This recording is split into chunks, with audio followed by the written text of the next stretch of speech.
আর কষ্ট থাকে না, তখন মানুষ মুক্তির স্বাদ পায়। শ্রীকৃষ্ণের অমূল্য বাণীর মধ্যে একটি হলো কর্মই তোমার অধিকার, ফল নয়। এই কথার মধ্যে এমন এক গভীর সত্য লুকিয়ে আছে যা বুঝতে পারলে মন থেকে সব চিন্তাই মুছে যায়। আমরা প্রতিদিন কাজ করি ফলের আশায়, টাকা পাবো, সম্মান পাবো, সফল হব, কিন্তু যখন সেই ফল পাই না তখন হতাশা আসে।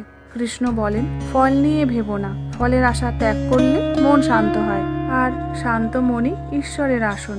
গীতার উপদেশ হলো, মনই তোমার বন্ধু, মনই তোমার শত্রু।